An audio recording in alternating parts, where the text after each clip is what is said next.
All right, well, welcome everyone to the August card meeting. I'm Roger Rayle, Chair of Card and Chair of SAR Residents for Safe Water.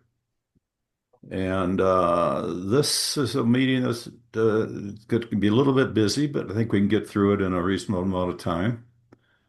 Um, it will be recorded, it's being recorded, and we'll put it up on YouTube once the meeting's done. And we'll share that with all the card core members. So I guess that's all I have to say. I'm going to turn it over to Beth, our secretary, to go over the and have the vote for the minutes of the previous meeting. Thank you, Roger. The, what was it? July minutes have been posted on the agenda. Hopefully, if anyone wanted to, they had a chance to look at it. Do I have a motion to approve the Let July me minutes? let me share my screen to make it official here. Okay. So moved. Wonderful. And all in favor? Aye. All right. All right. Is there anyone opposed? Hearing and seeing no one opposed, the minutes are approved. Thank you. And now I'll turn it over to the Executive Director, Jack, to moderate the meeting. Thank you, Jack. Well, thank you, Beth. I want to point out that we're supposed to take nominations for offices in September. So we have to start thinking about Beth's desire to leave our group. I guess if we can't find anybody, she just has to stay another year, but that's beside the point. We were just talking about that before everybody got on Okay. because we're using AI to help do the minutes more quickly. She still reviews them, but I said, does this mean you can do it another year? That's that would get my approval anyways. I don't see anybody from the EPA. Am I correct on that? Okay, so is there anybody? And Georgia is not going to attend tonight, and perhaps we could post a link to her comments that she sent ahead. Uh, yeah, I can pull that up. Okay, why don't you do that? Let me find where that was. I didn't, because it's mostly this letter from Debbie Dingell. But let me pull up the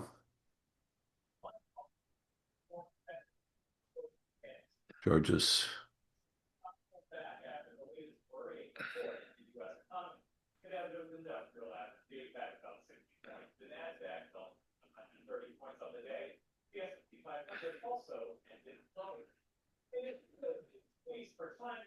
So here's what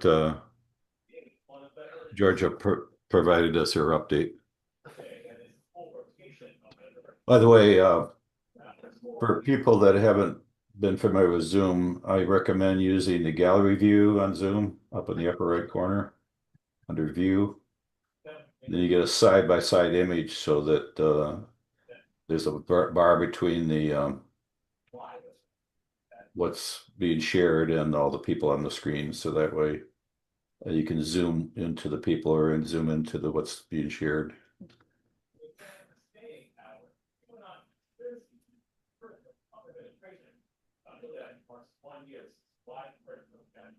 I guess one of the things that's not in Debbie's letter is that Debbie's going to have some meetings coming up, and this information down here you can uh, find out when and where the meetings are going to be for town hall meetings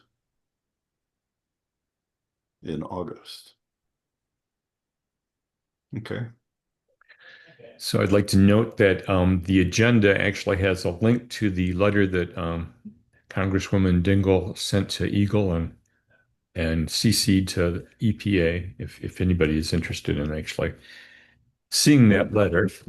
Um, Up next is Dan, and Dan appears later in the agenda, and so I think we'll skip him at this point unless he has something specific to say about the EPA. Well, I just wanted to point out that now we have a link there to the Federal Register comments that were made by Ann Arbor Township, Sierra Club, and Global Environment Alliance. And part of what it does is it outlines the Gelman site background. It lists the reasons and details the reasons that the Fourth Amendment consent judgment is not protective of public health and the environment, and why this Gelman site should be a National Priorities List Superfund site. So this is just a compilation of all of the comments that are linked to a little higher up in the No, agenda. no, This is different? this is different. These are comments that were generated by Ann Arbor Township, Sierra Club, and Global Environment Alliance. They stand alone.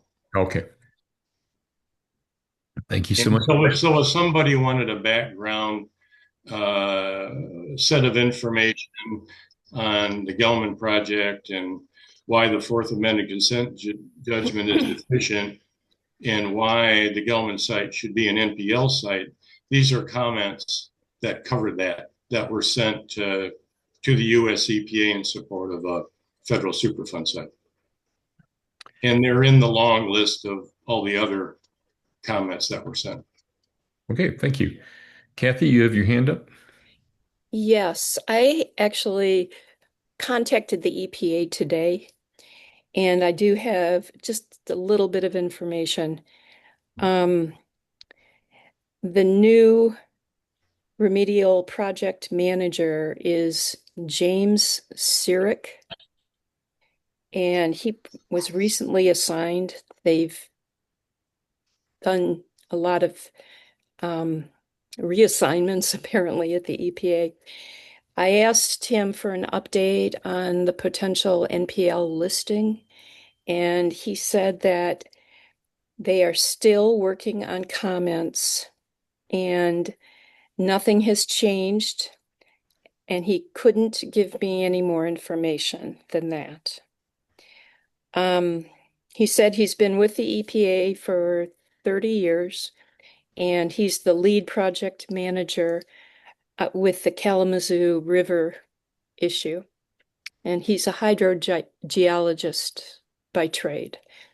So I've told him about this group, and he will be in touch in the future.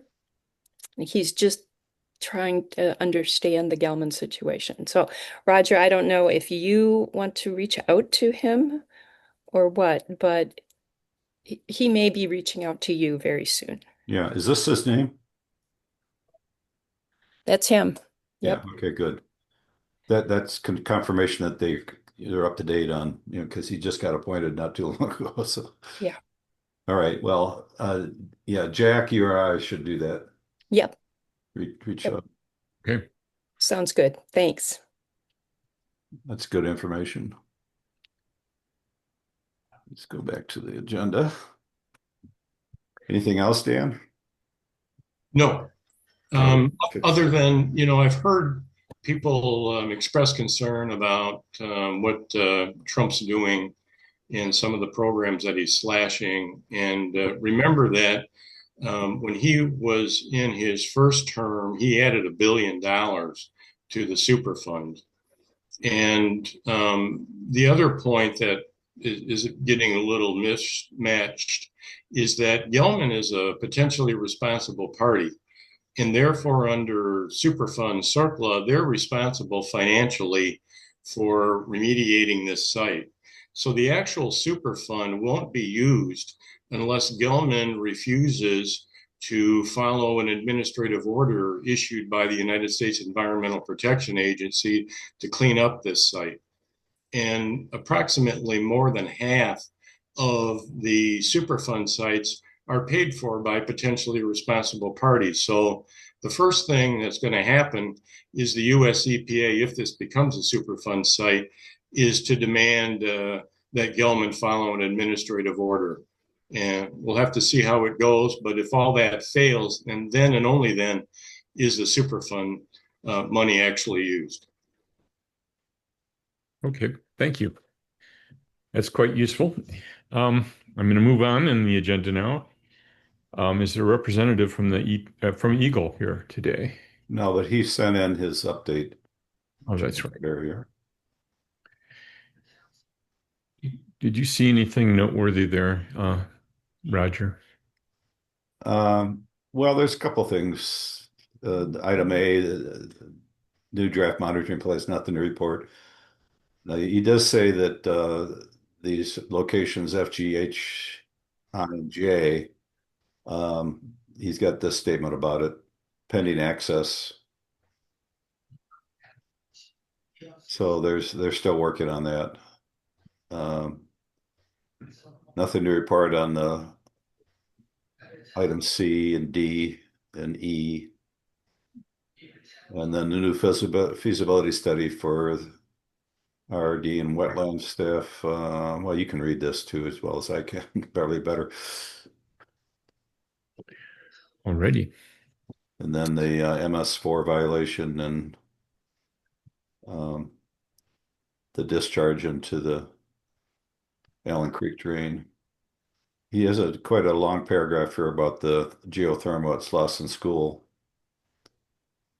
And the difference here is that, and I'll be talking about this in my update, but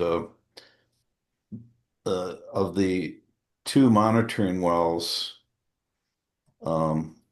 he says three here because I think they had a temporary one at TM1 and TM2, but I think TM2 had two depths. One was screened shallower from 4 to 9 feet, and the deeper one from 40 to 45. But they also sampled on while they were drilling, and so we're going to get continuous readings from the depths where they're screened, but we have the depths every 5 feet when they were drilled, and there were dioxin hits all the way down, and I'll be covering that as part of my update. I asked him for the boring logs, and they don't have the boring logs yet, and he's going to add those to the RIDE database once those get submitted. And the results from the sampling will be reflected in future updates for the EGLE's GIS web app. So, and the new work plan for Allen Creek drain system, nothing to report. So that's basically it for the EGLE's update. Again, I'll probably have more to say next month when there's a quarterly meeting. He'll be present. Go ahead, Beth. Yeah, about those monitoring wells, there's 5 that were in the 2020 CJ. So that's, say we had to wait till 2021. That's still been 4 years that it's taken them to get authorization to place these, which from my knowledge, they're right in the track of where these positive new wells are in SIO. And I think maybe some pressure needs to be put on the polluter or something. I mean, I don't know what you guys think about that. That just seems disturbing We to can me. talk about that more during my update because I have the graphics of where those are and what's missing and how it relates to what's going on this Slauson. Maybe we can do through some emails too. So next month, it's not just well, we don't know, we can't get access. Why can't you? Like maybe we should start asking questions and That's a good point. Why does it take so long to get access? yeah, like that's ridiculous. And it's right there. I think it's the old bowling alley and Carlisle and yeah, like anyway, thank you. Well, thank you. Any other comments on this?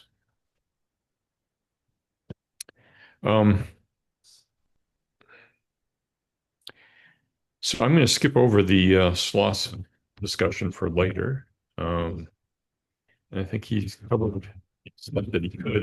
This is his update here. This was all these points here are what he answered. Yep. So we'll go to Washtenaw County next, I think, right? And Commissioner Robbie is here. Do you have anything to report? Nothing major in terms of an update, just to remind everybody, we are still in a holding pattern in court. So I had reported last time, but just to get everybody up to speed, we there was a complaint filed quite some time ago against Gelman under using the Public Health Act authority, Public Health Code. And so that's, Gelman wanted a motion to dismiss. They filed a motion to dismiss. The motion was denied by the courts a while back, and then Gelman appealed the denial. And so we are currently, back in November of 24, the county filed our response to the denial, and we're waiting for oral argument dates to be set still, and it's August. I don't know that there's, I asked if there was a timeline or a deadline as to when oral arguments would need to be set. It doesn't sound like there is. And then just to add more unfortunateness to this, the appellate court judge that we were assigned is Mark Boonstra, who is probably not going to be super friendly. So, but yeah, I mean, we're waiting on oral arguments to be set at this point, and they have not done that. And it's been months. So that is the update on our end. Sorry, I don't have more. Well, the Court of Appeals sometimes moves very slowly. It's not your fault. So, but we appreciate that update. I don't see anybody here from the Water Resource Commissioner's office. Perhaps we should start submitting questions to her. Maybe we could get a written report from her on occasion. Yeah, well, especially like next month when it's a quarterly meeting. Good idea.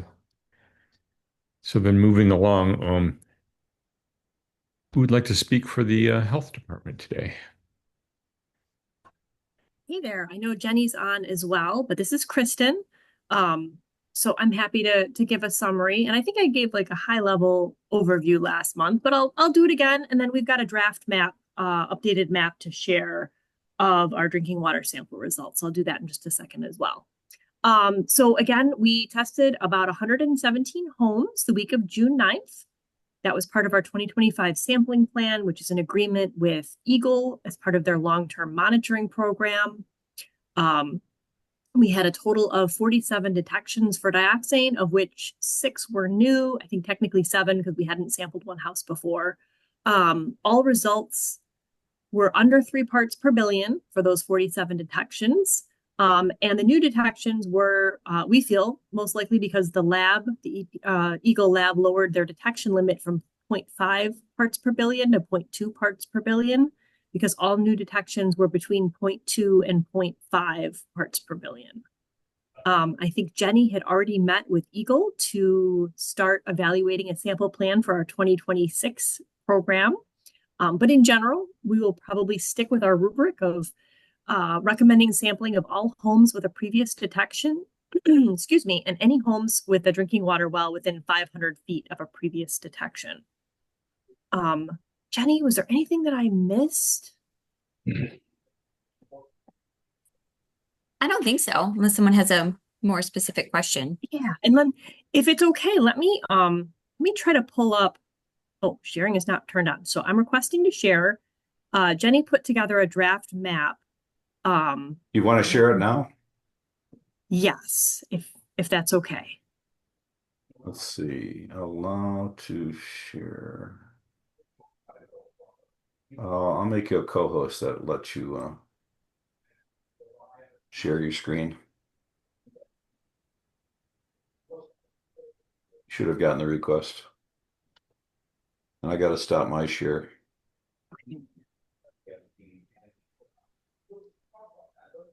You should be able to share now. There we go. All right, can you see that? Yep, there it is.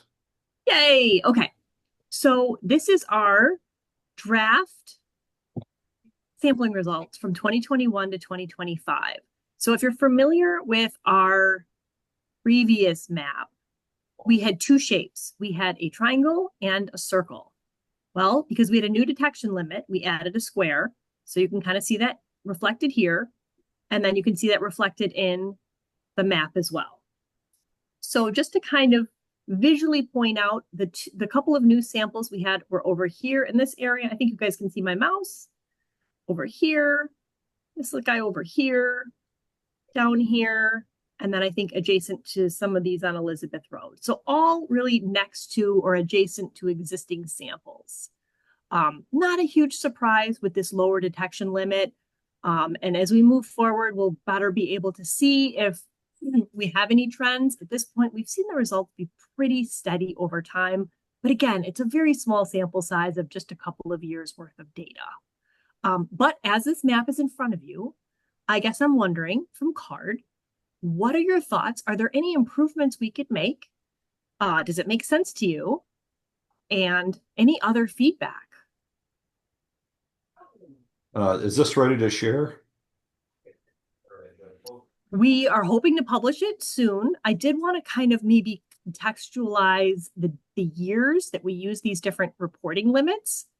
But other than that, it's pretty close, unless we get feedback where you guys think it's not ready.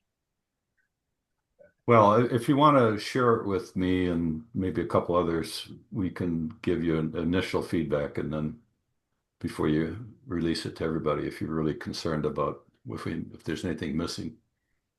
I mean, I think it's pretty good, and it's very similar to our old one. So I guess, do you have any feedback on our old map? Well, I can't see a whole lot of the detail right now.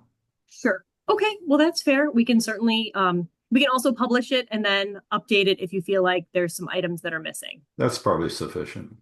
Okay.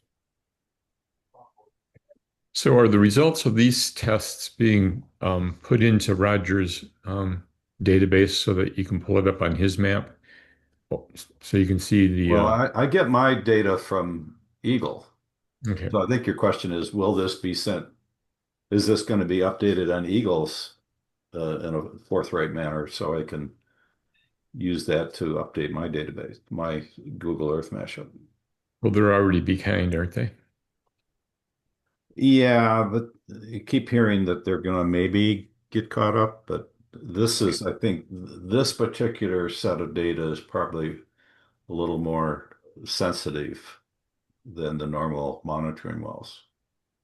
Okay. Any other comments or questions? All right, I'm going to move on to Dan. Go ahead, Dan. Okay, Roger. I got to share my screen. Hold on a second.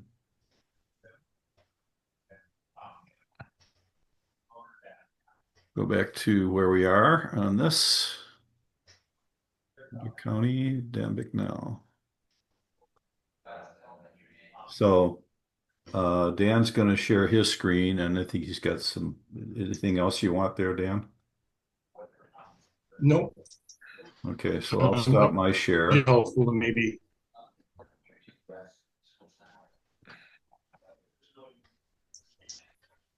You should be able to go ahead and share now, Dan.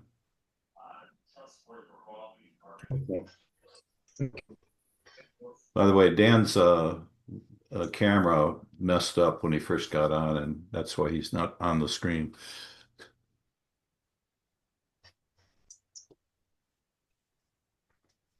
Well, what I thought would be helpful maybe just to kind of take a quick review of the SIO residential drinking water well results that we've had over the past 5 years, and maybe provide some background information for people about the Gelman site and where things are kind of going.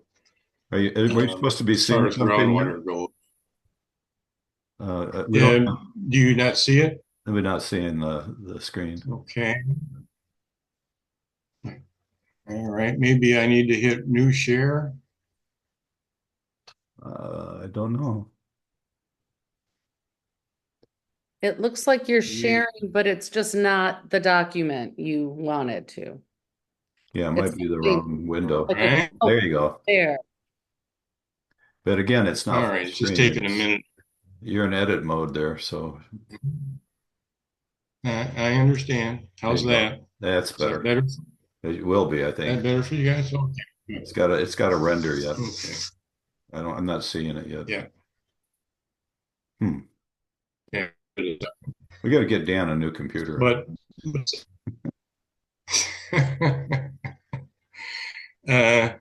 Well, just to do a quick summary of this, we've had a Gelman site in Michigan. But Dan, this is not showing on our end yet. Okay, I'll just kind of. So maybe it's a different window now that you shared that. Well, I don't know, Raj. Should be the whole screen. You only got one screen. You should just share screen one. Can you see it now? No. Yes. There. But there we see it. All right. I'll just keep That's probably it there good enough. and not be the widescreen. Yeah. So essentially, we've had a Gelman site since 1988 officially as a contaminated site with the state. Our plume is moving in a north, west, east, and southern direction, and it's been at significant levels with no effective offsite hydraulic control. In other words, the plume is just kind of moving freely towards Scioto Township residential wells who have, in the northern area, no existing alternative water supply. And it may potentially go towards Barton Pond. In particular, in Scioto Township, it's moving north and northwest, following these glacial till deposits that are underneath the ravines that lead to Huron River and Honey Creek. And the dioxin is in these sand and gravel deposits. It's polluting the residential drinking water wells, which draw water from that aquifer. A fate of the dioxin north of M14 is to Honey Creek and the Huron River through these surface water seeps or groundwater vents that again are under the ravines. There is the potential, though, that the dioxin plume could pass under Honey Creek or the Huron River. Currently, there are at least 53 residential drinking water wells in Scioto Township with dioxin pollution.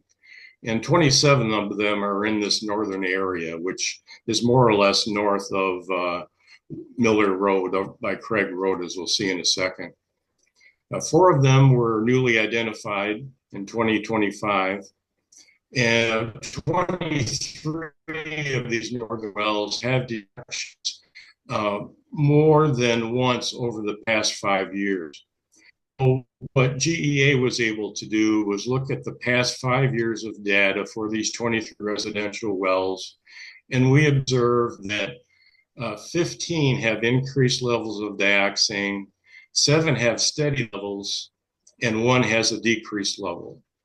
So if you look overall at these 23 northern drinking water wells, past and current data, 65% had increases in dioxin, 30 had steady levels, and 4% had increases. 4% had decreases. This is a figure that shows the ravines that we're interested in. It's a U.S. Geological Survey map, and it points out the 3 main low elevation ravines that are receiving this dioxin plume. In particular, this one shows the ravines that are in the northern area north of M14. So as you see these lower areas, that allows the flow surf-wise the water to move. Also, what happened in the past in the glaciation is that's where a lot of these deposits of sands and silts also were deposited along these ravine margins.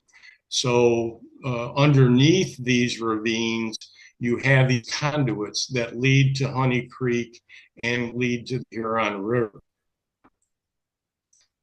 This is a look at the northern area of the dioxin plume, one of Roger's nice figures from the past.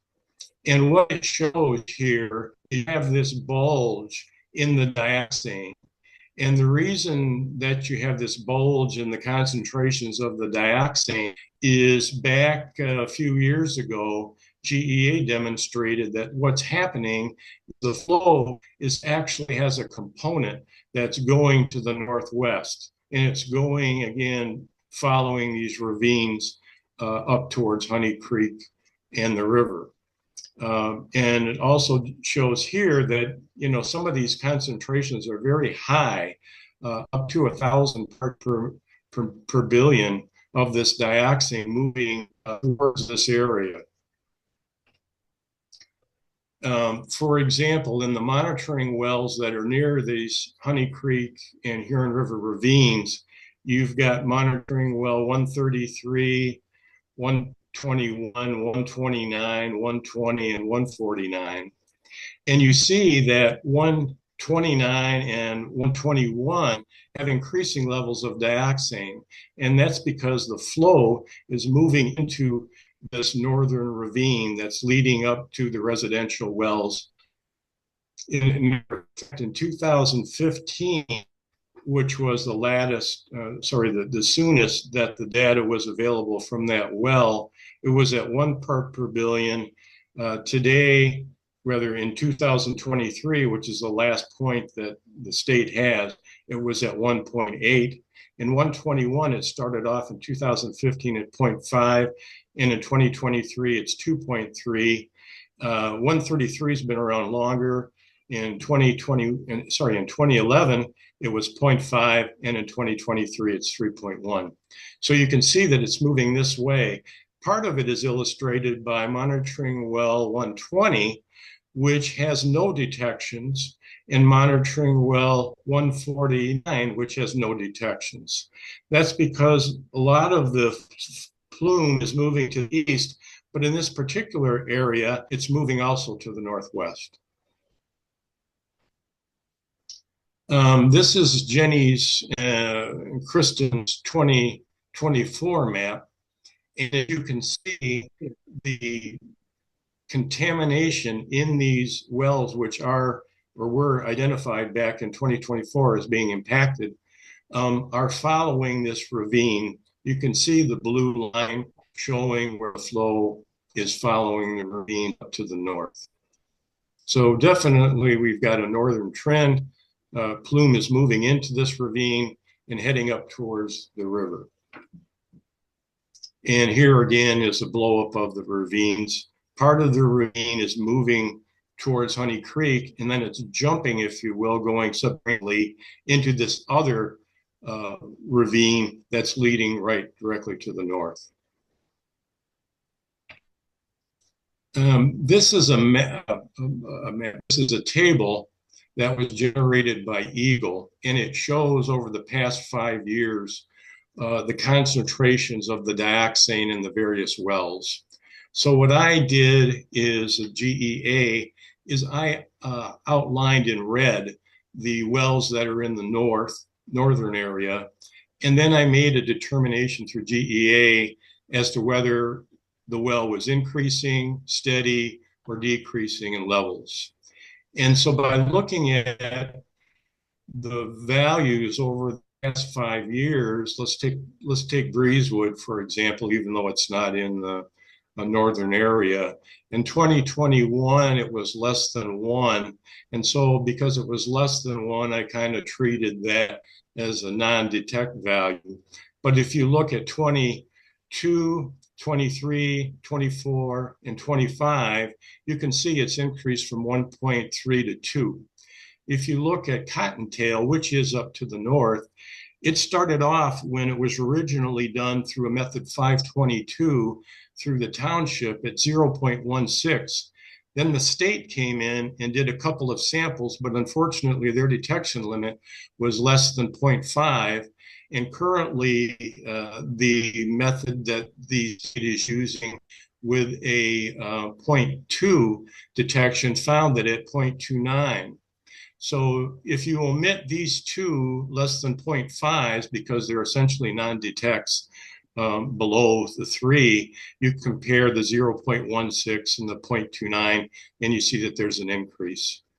If you look at the next Cottontail, 2024 and 2025, that's pretty much steady. It goes from 0.8, 0.7 to 0.9, pretty steady.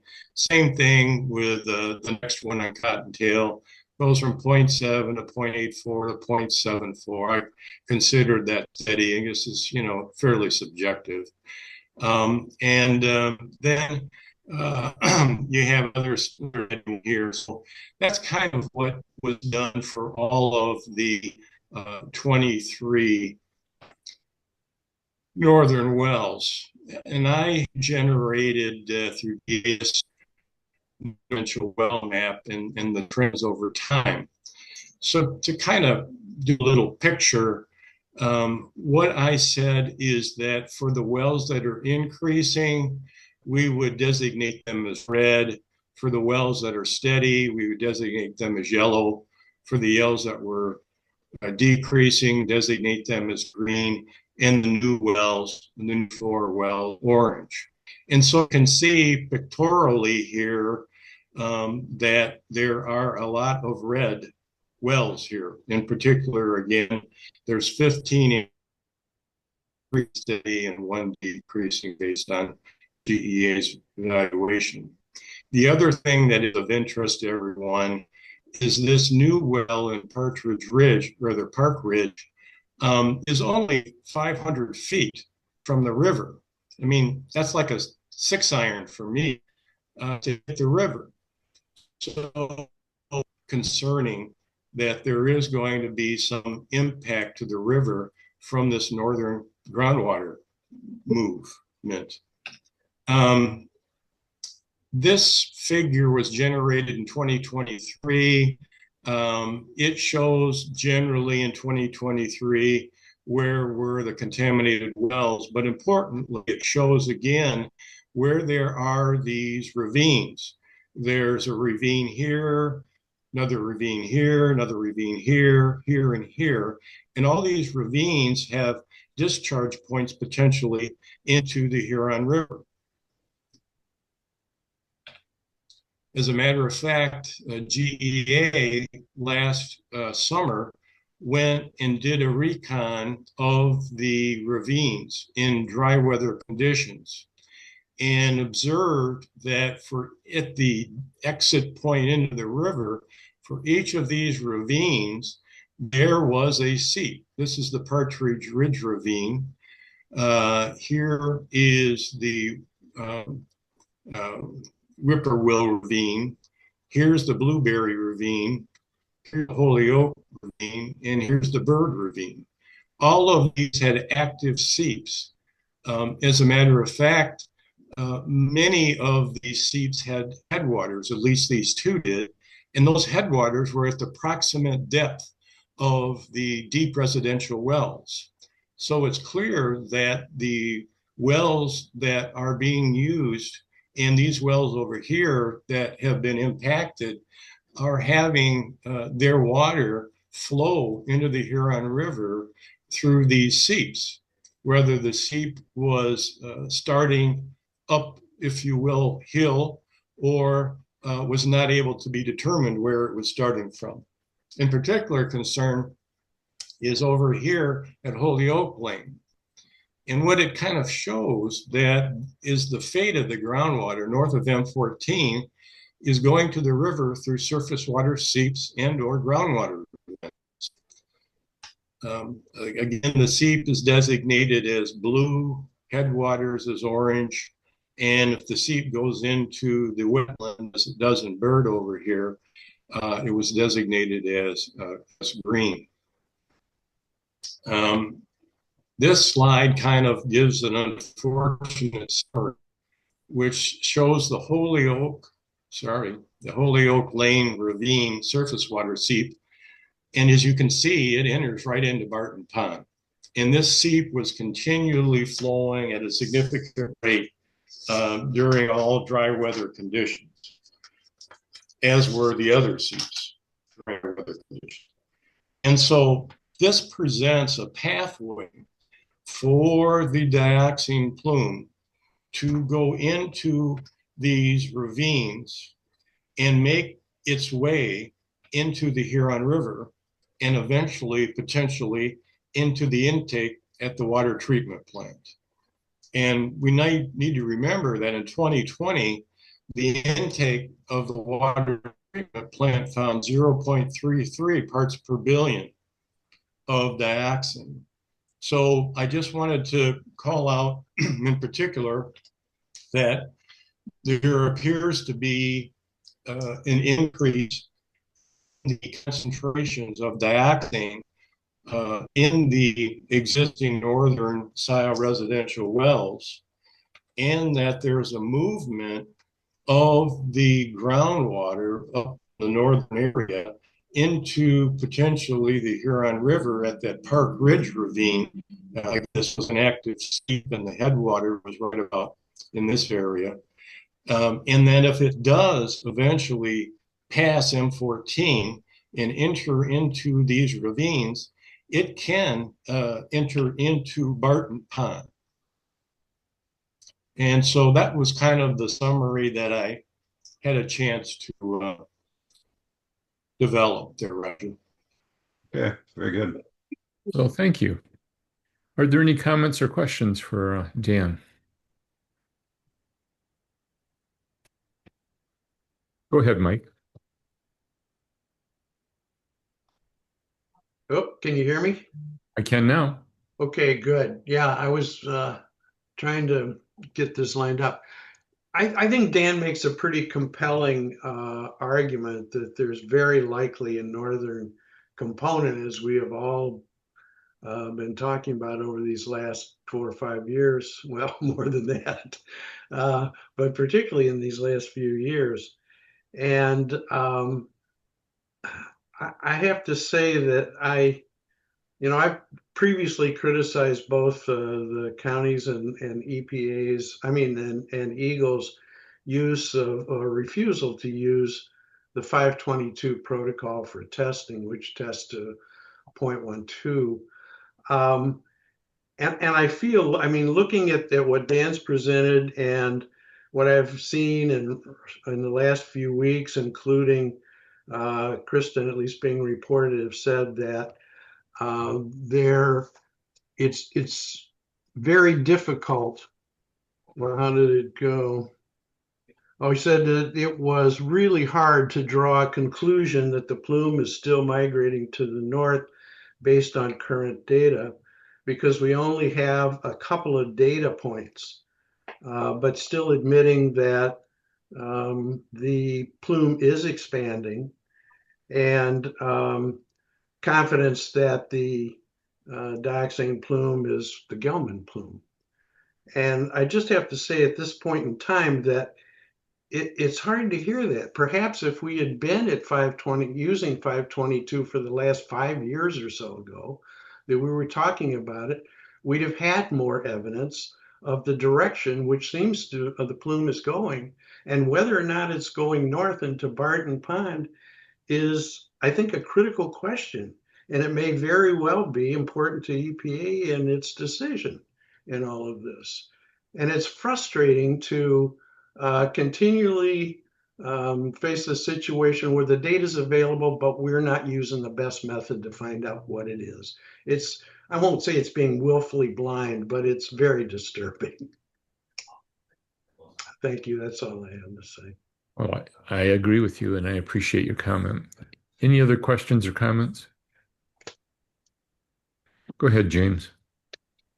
Just very quickly, not much further to add. I'm just disappointed in what I'm hearing. These are very troubling. This is a very troubling report, and I guess all I have to say is it's just emphasizes our continued vigilance moving forward. And yes, we should need to use the best practices. Otherwise, Michael spoke for me on this. Yeah. All right. Thank you. I'll just go ahead and share my Google Earth mashup. Is there anything appear to be going north here?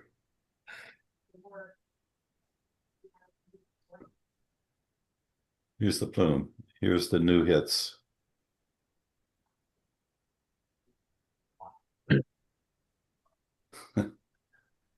Looks northbound to me, but that's a non-scientist. I mean, there's evidence here. Yep. And this is where it leads from. Well, I think an important point that Mike made was the fact that if we had been using more sensitive testing, we could see the incremental increases over time, rather than just claiming that they're non-detects because those increases are less than what we can detect. And Yeah. um, Well, using the better method, you get a heads up earlier. yep. But you can't ignore the evidence that came even from EGLE's old testing methods. It's going to hit those levels sometime. Likely to. Yeah, I guess my frustration is if we had been using 522 with a more sensible one, we would have had 5 years where it very likely, if the rest of this presentation is accurate, and I think it is, that the plume is in fact moving that way.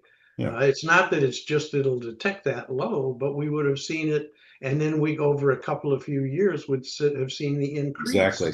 And it moving ahead, and that's it's a critical thing, and I don't think we ought to be saying publicly that there's not enough evidence to know whether it's spreading north in. Well, I'll leave it at that. Go ahead, Beth.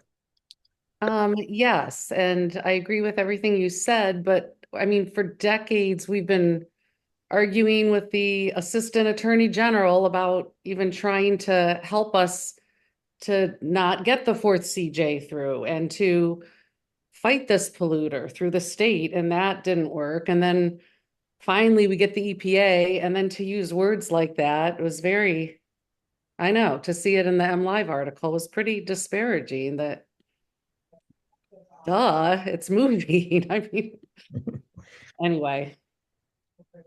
Alrighty. Let's move along. Do we want to talk about Slauson School now or during your presentation? I'd rather do it when I have my slides ready to show.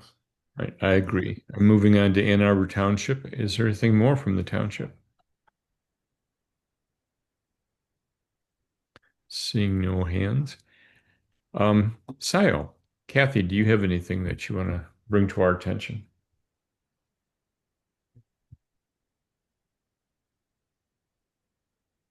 I really don't have anything new to report. I hope to talk to EGLE next week about the PFAS issue again and get an update.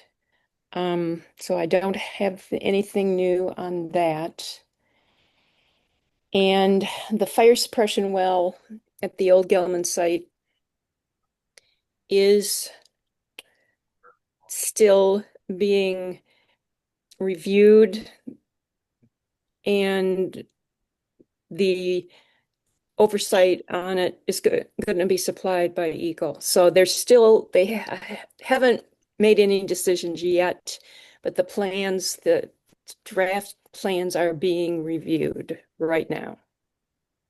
So are they currently using it? Say that again. Are they currently using that for? No. Okay. No. I'm sorry, Roger, I cut you off. Go ahead. Sorry. Kathy, when you do talk to them, ask where are the samples from the fire well? Okay. For that matter, where are the samples, all of the samples from their other 4 wells that they had before they were closed? Because I have those from the 1985 data that had, double and triple parts per billion in a couple of those wells. And those are in the E unit. Those are deep. Okay. So Mark Smith has told us that there isn't significant information from the one well, but he has not provided the actual information. I have asked our utilities director to get copies of the reports. What kind of reports is he talking about? Dioxane well monitoring reports. Really? Mm-hmm. Because I haven't seen anything on that for decades for firewall. That's what I thought he said. So let me look into it. That'd be and- interesting if there's actual data that was captured and not shared with all the appropriate authorities. Okay. I mean, that's hiding evidence. We appreciate your efforts on that part. Any other comments or questions? I have a question. Go ahead. Is there any updates on Roven Ceramics on Dino Drive and the PFAS issue? Nothing yet. I hope to have an update soon, but no, I don't know anything new on that yet. Okay, thank you. Okay. So let's move on to the City of Ann Arbor. Aaron, do you have anything for us today? Hey, everybody. I've been coordinating with EGLE a bit on coordinating some resources to cover the sampling of the Slauson wells once they're installed. I see the comprehensive land use plan is on here. I don't have a huge update on that. I know the second draft is out for review. I did a quick word search in there and I didn't see the word dioxane or Gelman in there.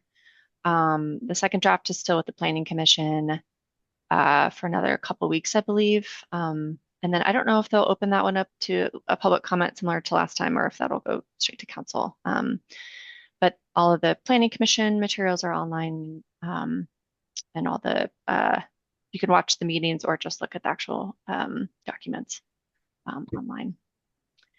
Two quick things. There's a Planning Commission meeting going on as we speak, discussing the comprehensive That is true. plan. I also saw there was a power outage at City Hall, so hopefully that wasn't really? impacted. They, Yeah. they got their power back up for City Hall. A fair portion of the northeast part of our city, I guess, is still under a power failure. The other thing I wanted to note is that in our last meeting, you mentioned that the utility departments were working on a report to submit to the Planning Commission about our infrastructure and whatnot, and that has been submitted. I don't know if everybody here has seen that, but I can pass that along if nobody's seen it. But it basically points out that the desired amount of growth can't be supported by our current infrastructure, which is probably no surprise to most people here. But so I wanted to thank you for giving us a heads up about that report coming out as well. Hey, Jack, which infrastructure are you referring to? Water and sewer? I believe it was water, sewer, and stormwater. But off the top of my head, I can't remember. Yeah. Yeah, well, that's kind of a critical thing right now, given the Gelman situation. Who needs water? Yeah, we only have 2/3 water, right? Yes. Go ahead, James. Yeah, question for Aaron, which you may not be able to answer. Yeah, as far as the land use plan, they are having comments right now as we speak. Power has been restored to City Hall. They are having hearing right now as we speak. I'm looking at the timeline. They're reviewing the second draft. I don't know what they're going to do because council did pass a resolution requesting some changes for them to act on. I know that what that does in terms of the timetable. So stay tuned. The original timetable would be from August to October, 63-day public review period, and then a public hearing in October, then going to November. I have a feeling that may be revised a little bit, but we shall see. But I'm assuming that's the one we're working with right now. My question for Aaron, did Mr. Leonard speak to your department regarding information regarding the Plume, or are they going to include that at least an index or any type? Because I'm not, as you say, I'm not seeing anything here. Was there been any communication with respect to this? I have not been in contact with him directly. I can certainly reach out to him and see if that's in his notes and if they plan to include that. So yep, I can reach out and do that. I appreciate that. Thank you. And that is the request that we had made as far as card goes. Thank you so much on that. Yep. Anything more, Thank James? you. Oh, That's it for now. Patty's here too. Did you have anything to say about the city? Hey everyone. Nope, I don't have anything new. I just want to include you if you do. Thanks, Jack. Any other issues regarding the city from anybody? I'm going to move on. I don't see Rita Lock Caruso. I'm going to skip that. The subcommittee hasn't met. I'm going to skip that. I'm going to return to the issue of election of cardboard members. Oh, I'm sorry. Go ahead, Mike. You're mute. Yep. I got lost there. I just wanted to say that my disappearance was neither a political nor a personal statement. I just kicked my plug out of the wall when I stuck my foot out. So a power failure. I didn't know how it was received, at least at the time, and it took me this long to get back on. So at any rate, apologize for that. And as for Ann Arbor Township, we have nothing to report this evening. Alrighty.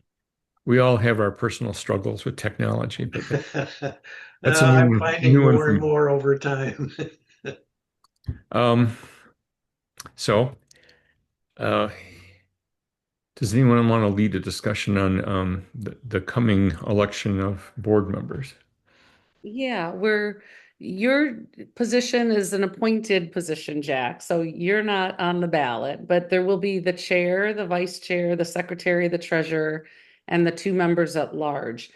I thought we'd take nominations between now and maybe the September 2nd meeting, or what did I put on here? September 4th, maybe close it. And then I'm going to do it all email before the October meeting. So 2 weeks before, you'll get a notice that in 1 week we'll start the voting. And then a week before the meeting, we'll do the voting for, maybe 4 days or 5 days or something.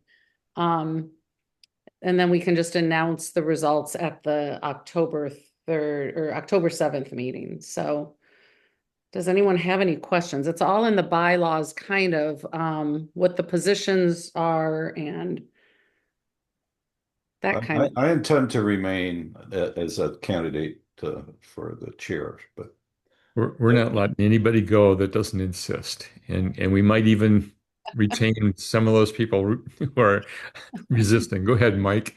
Mike has his hand up. Yeah. Yeah, it's not my intention to remain vice chair. I think I've said that previously on to the board, at least to several other members of the board.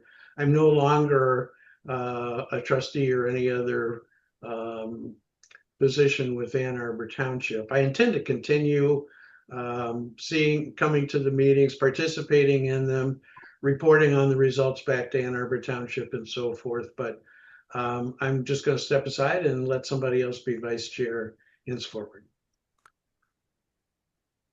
Well, this is a light attended meeting. We could nominate a bunch of people who aren't here. Yeah, then they'll show up the same way, right?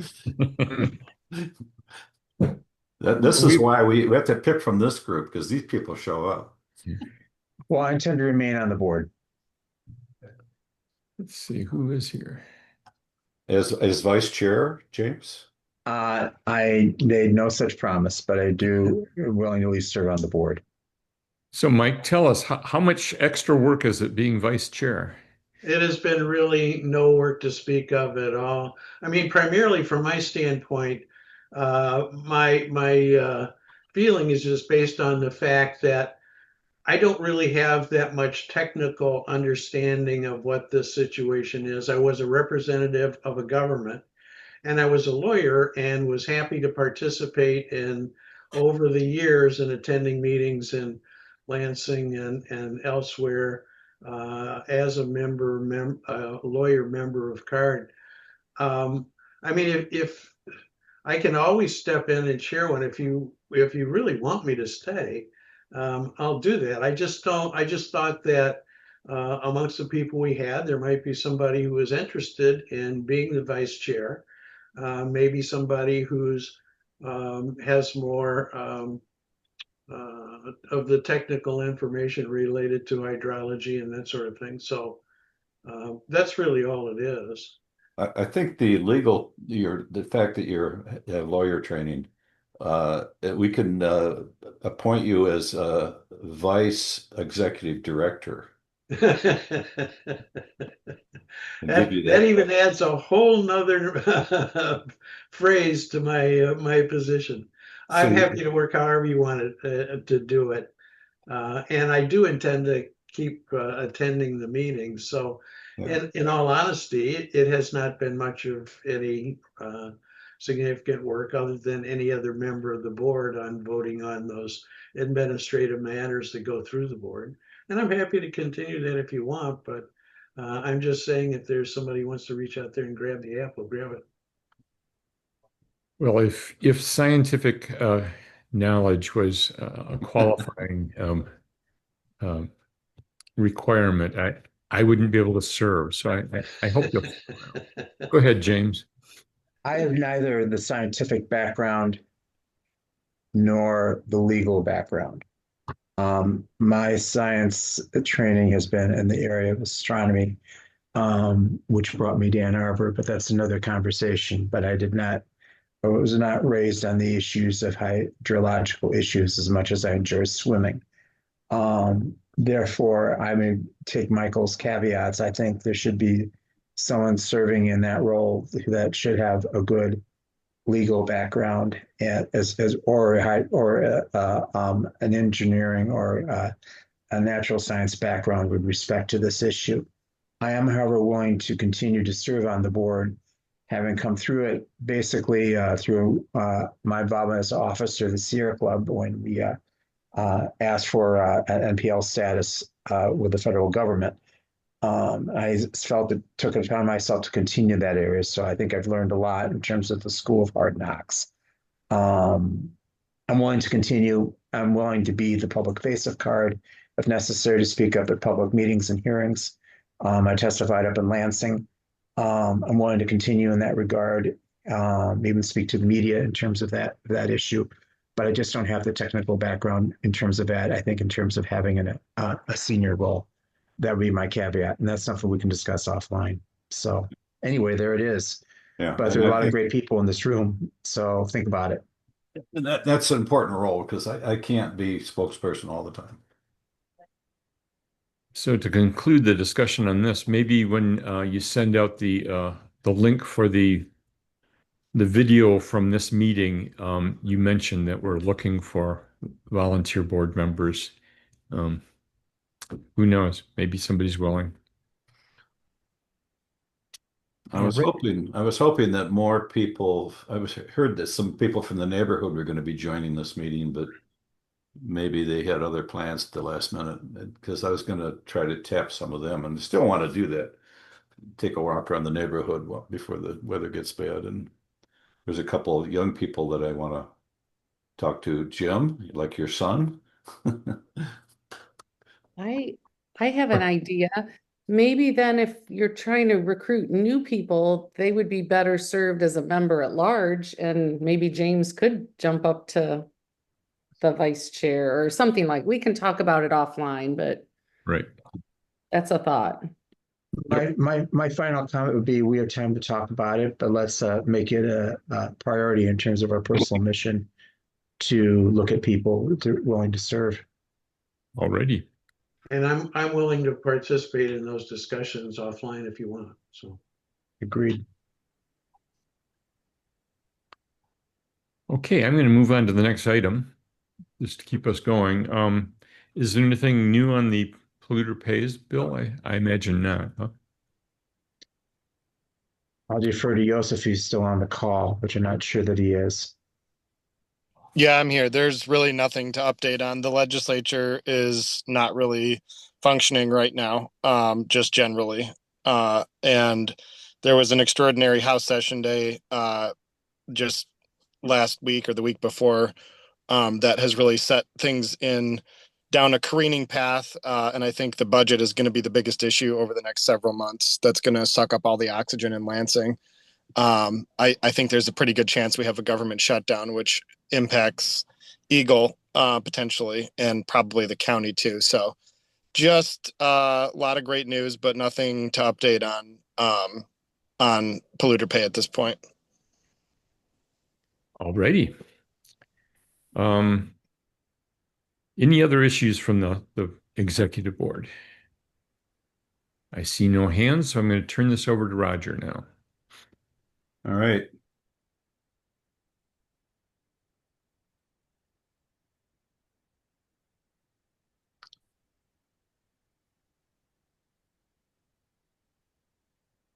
Okay, I'll just run through my slideshow here.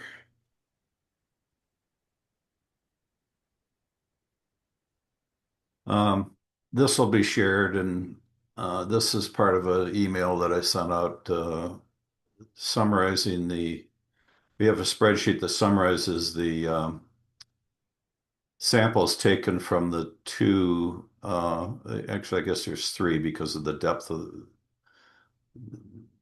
TMW2 is really two parts, a shallow part and a deep part.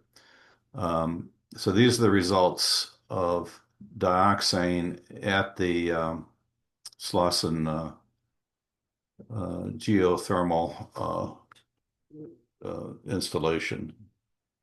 And I'll have a map here that shows where these are in a minute. What was really struck me, though, is that during the sampling, during the drilling, there were no non-detects. That was surprising to me. You would think that there would be some layer that there'd be non-detect. So that just jumped out at me as something's weird going on there.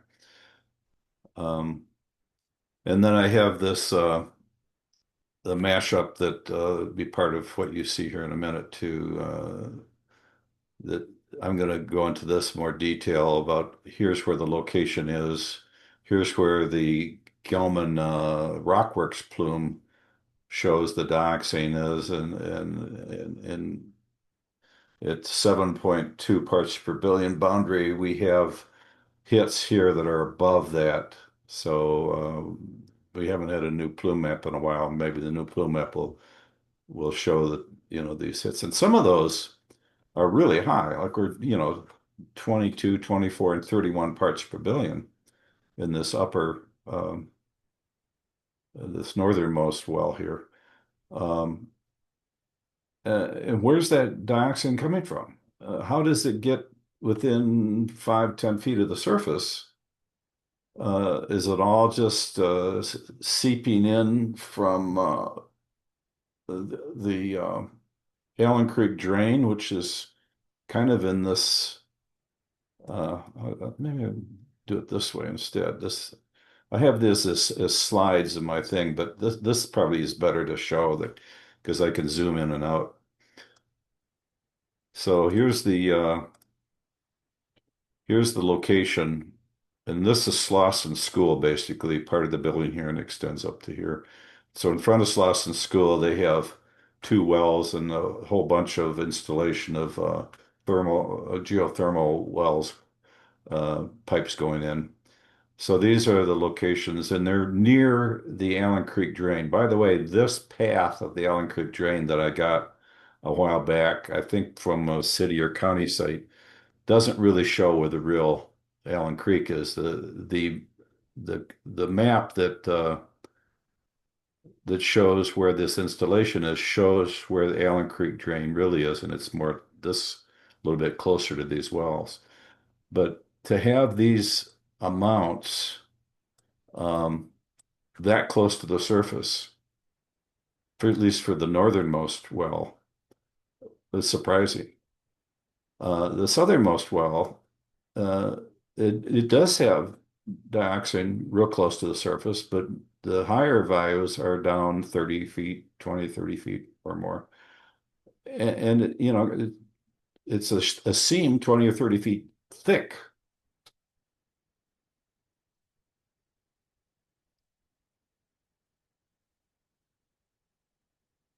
I have these on the slides too, but I'm going to show it to you here because it's easier to manipulate.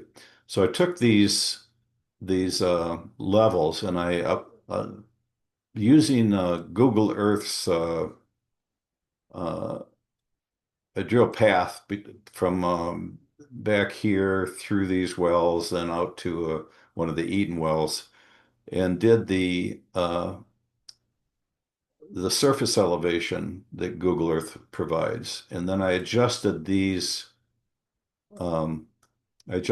readings so that they're all oriented at the same surface level. So in here you can see these 31 to 24 levels. This is how far deep below the surface it is. Meanwhile, when you go to the south end, in that same orientation, the same level of depth, we only have 2 to 6 or 7 parts per billion. But then it goes on for another 30 feet or so with double-digit parts per billion. Again, that don't show the maps that EGLE provided to that point don't have that. Now, what else do we have here? We have, remember the RL wells, that the temporary monitoring wells that were drilled? They're not permanent. They were just one time only, drill down to a certain depth and find dioxane. These are the two dioxane hits that were found during those RL well drilling. And that was several years ago. And here's where their levels were in terms of level down to into the earth. And it's, we're talking about up in the 2 to 6 parts per billion range for one of them. And over here, but what the readings at those times were 2.7 to 3.3 and just around 2 parts per billion for those two locations. Had those been permanent wells, we would probably have more data now about what's really going on at those locations at the head of where the plume seems to be going. So if you were to guess right now, would these be more than 2? Would they be closer to 10 or 20 or 30? And of course, these were shallow wells intentionally because you wanted to, we worried about vapor intrusion as it got closer to where there's where the aquifer's closer to people's basements. So there's a void here of wells. So anyway, that's my diagram that I sent out initially. Now I'm going to switch back to my PowerPoint. Here's the close-up of the geothermal areas, and you can see all these areas where they're going to be running pipes and I guess wells to run the geothermal system. And here's where those 2 monitoring locations are. And here's Slauson School. You can see the building covers this whole footprint here. So this is in front of the eastern side of the Slauson School, middle school. And then if we go to the next slide, this shows that the Rockworks plume that doesn't include these hit locations. And then if again, these are the snapshots from what I just showed you on the zooming. So here's again the elevation and plotting where these numbers are in the elevation. And I already covered that by zooming in and out. What we don't have are these monitoring wells that were promised back in the 4th CJ. And these in particular are missing. There's a couple over here that we're worried about, would tell us more about what's going on into Scioto Township and into Elizabeth Road area, but none of these were put in yet, and it's still pending. So those are the missing ones. This one did get put in. It's still non-detect. This one here, these 3 were put in, and this one is filling the gap between some of the northern movement this relates more to what Dan was talking about, the northward movement. This one has almost 2 parts per billion. And, you know, that had that been put in when we first talked about it, we'd probably have more data of what's going on to the north. But these are needed to know what's going east and what's going to affect shallow groundwater, vapor intrusion, and all that. And why is that important? Oops, I skipped over one here. It does say 2 is 1 to 1.4 parts per billion for this MW148S. So we have readings for that, but this feeds into what's going on to the dioxane moving north. So these are close-ups of those F, G, and H locations that still haven't had the well put in to monitoring what's going on, like was required in the 4th CJ. And this is why it's important, because this is the area in Ann Arbor where the water table is close enough to people's basements within 0 to 10 feet. That when the dioxin gets here, vapor intrusion, by whatever means it happens, could be an issue, as these high levels of dioxin, hundreds of parts per billion, make it this far. We need more monitoring in here. It's really good that Slauson happened to be put in this geothermal wells, and they agreed to put in these 2 monitoring wells. But these other monitoring wells that were promised years ago still haven't been put in. So that's basically what I wanted to say about that. Before I go on, I'll take questions at this point. Beth. Yes, the Slauson numbers seem high enough that, what was it in the CJ where then if something closer to that prohibition zone area triggers them to start pumping and cleaning up? Yeah, it's above 7.2. Right. Like, how do we know? And it's shallow. Right. And even the deep's concerning. It's going to go, I mean, there's a lot of cities downriver from us that. Well, they don't use the water from the river, but they do probably use, there are places, even within Ann Arbor, they use the groundwater just past the Arb in Ann Arbor Township. I think we need to compose a letter to EGLE in the next week or so about those missing monitoring wells. Yeah.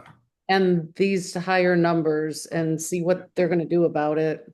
Well, I expect I'll be repeating this part of the presentation for the people that aren't here today, but I wanted to share it with everybody who's here today and get their inputs and questions. Anybody else? I have a couple other issues that are minor. The Green Fair has been announced. You just got the notice today. It's September 19th, a Friday, 5 to 8 p.m. In Main Street. Vince and Rita aren't here, but I expect with them and anybody else that wants to come by, Jack, Mike, anybody else that wants to come and help explain this to the public as they walk by, we'll have the appropriate displays so we can answer questions. Any volunteers on the screen? Shouldn't you come home? What, you come back to Michigan about that time, Beth? You can talk about having to drink the water in North Carolina that has dioxin in it. You don't want that to happen here. The other thing that's going on is a repeat of last month. There's this, I'm not sure how you pronounce it, a Fuji festival. It's more of an arts type thing that's environmental related.